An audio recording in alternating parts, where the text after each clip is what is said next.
तो बांग्लादेश में इस वक्त जो भी हालात बने हुए हैं उनके पीछे दो बेगमों यानी शेख हसीना और खालिदा जिया के बीच की बगावत की कहानी है। और इसी कहानी की वजह से ही बांग्लादेश की सड़कें अराजकता की आग से धधक उठी।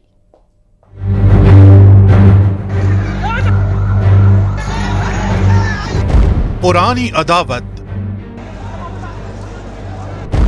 वर्चस्व की जंग, दबदबे की होड़ और हिंसा की आग में धधकता बांग्लादेश। एक पुरानी कहावत है कि एक म्यान में दो तलवारें नहीं रह सकती। बांग्लादेश में अक्षरशः यही कहावत चरितार्थ हो रही है, क्योंकि शेख हसीना और खालिदा जिया के बीच अदावत, वर्चस्व और दबदबे की होड़ ने देखते ही देखते हैप्पी इंडेक्स वाले बांग्लादेश को बगावत की आग में झोंक दिया। आखिर क्यों दो बेगमों की सियासी जंग में फंसे बांग्लादेश में ये उबाल आया, इसे समझने के लिए हमें शेख हसीना और खालिदा जिया के कद और कहानी को समझना होगा।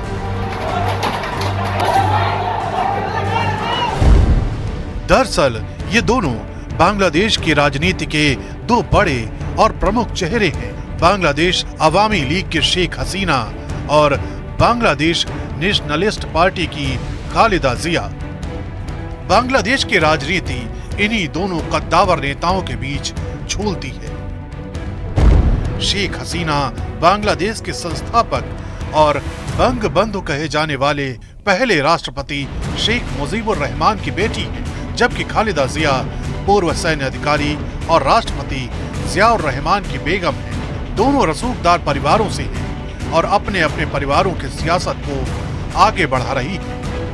राजनीति में एंट्री की बात करें तो खालिदा जिया और शेख हसीना दोनों की एंट्री एक बड़ी त्रासदी के बाद हुई। शेख हसीना के पिता शेख मुजीबुर रहमान को बांग्लादेश की आजादी का श्रेय दिया जाता है। उन्हें बांग्लादेश का राष्ट्रपिता कहा जाता है। साल 1971 में बांग्लादेश की आजादी के बाद वे देश के राष्ट्रपति बने, लेकिन 1975 में उनकी घर के अंदर हत्या कर दी गई। इस हत्याकांड को सैन्य अफसरों ने अंजाम दिया था। इसमें शेख मुजीब के साथ उनकी पत्नी और 3 बेटे भी मारे गए थे। केवल शेख हसीना और उनकी बहन शेख रिहाना ही बची थी, जो उस वक्त देश से बाहर थी। कुछ ऐसी ही कहानी खालिदा जिया के साथ भी जुड़ी।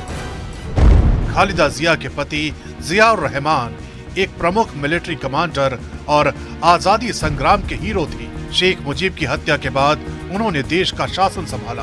वे 1977 में राष्ट्रपति बने और 4 साल बाद 1981 में उनकी भी सैन्य तख्तापलट में हत्या कर दी गई। इसके बाद बांग्लादेश के सैन्य प्रमुख मोहम्मद इरशाद ने देश की सत्ता पर कब्जा कर लिया। इरशाद को हटाने के लिए हसीना और जिया दोनों साथ आई और जीत भी हासिल की, लेकिन इरशाद के हटने के बाद वे दोनों एक दूसरे के खिलाफ हो गए। बांग्लादेश के पहले सैन्य तानाशाह जियाउर रहमान की पत्नी खालिदा जिया जब 1991 में पहली बार सत्ता में आई तो उनके ऊपर शेख हसीना की अवामी लीग के खिलाफ राजनीतिक प्रतिशोध के चलते कार्रवाई करने का आरोप लगा।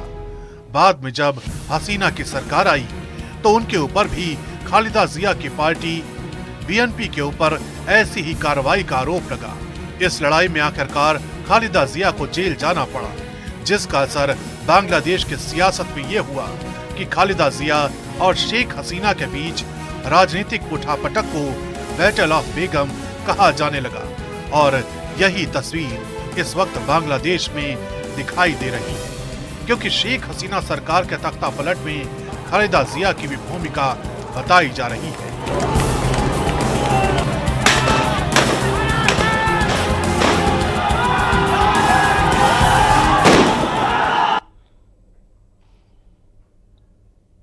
बांग्लादेश हिंसा में सैकड़ों लोगों को अपनी जान गंवानी पड़ी। अल्पसंख्यकों को टारगेट किया गया। शेख हसीना को पद ही नहीं बल्कि अपना देश तक छोड़ना पड़ा। सवाल यह है कि हिंसा और तख्तापलट की साजिश के पीछे है कौन?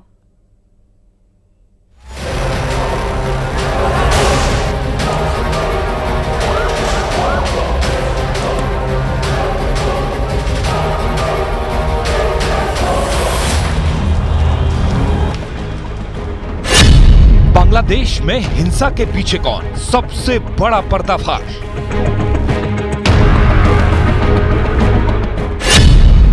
बांग्लादेश में तख्ता पलट साजिश का मास्टरमाइंड कौन?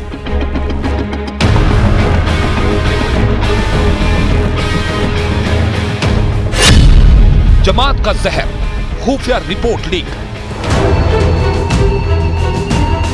बांग्लादेश हिंसा में सैकड़ों लोगों को अपनी जान गंवानी पड़ी।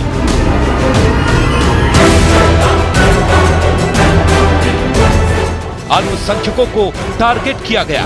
উল্টো দিক থেকে এসে আমার বাসার মধ্যে ঢুকে আমার বাবা একজন ব্যবসা করে।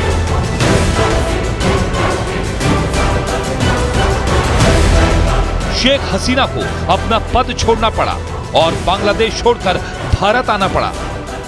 उनकी हालत ऐसी हो गई कि वो किसी दूसरे देश में शरण लेना चाहती हैं, लेकिन आगे का रास्ता अटका हुआ है या फिर अटका दिया गया है।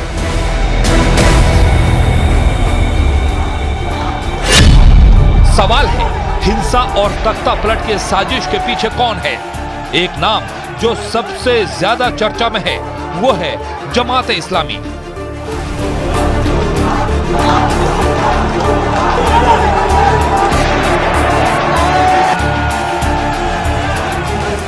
दावा किया जा रहा है कि बांग्लादेश के कट्टरपंथी संगठन जमात इस्लामी ने ही बांग्लादेश में चल रहे प्रदर्शन को हिंसा के मुहाने तक पहुंचाया और उसी संगठन ने अपनी स्टूडेंट विंग के जरिए इस साजिश को अंजाम दिया। जमात इस्लामी का स्टूडेंट विंग इस्लामी छात्र शिविर 5 साल में इतना बड़ा हो गया कि इसमें काडर की संख्या 5000 से 1 लाख तक पहुंच गई। यही नहीं, इस्लामी छात्र शिविर के अध्यक्ष और पूर्व अध्यक्ष पूरे ढाका में पिछले 3 साल से एक्टिव दिखे। जमात इस्लामी अपनी छात्र इकाई के जरिए मजबूत होता गया और दावा किया गया कि इस छात्र इकाई ने ही यूनिवर्सिटी और कॉलेज के छात्रों को प्रदर्शन के दौरान हिंसा के लिए भड़काया।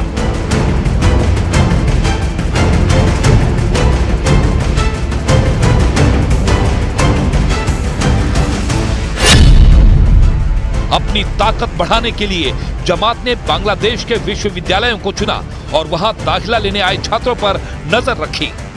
पिछले 10 साल में अपनी छात्र इकाई के जरिए जमात हर यूनिवर्सिटी तक पहुंचा और अपने कैडर को मजबूत करता रहा। 2023 में जमात ने स्टूडेंट विंग का ऐसा कैडर तैयार किया कि सीधे तौर पर सरकार के खिलाफ खड़ा हो सके और यहीं से शेख हसीना सरकार के खिलाफ विरोध की आग लगाई गई, जिसका नतीजा हिंसा, हत्या और तख्ता पलट के रूप में सामने आया। माना जाता है कि बांग्लादेश को हिंसा की आग में झोंकने में जमात इस्लामी की ही अहम भूमिका है।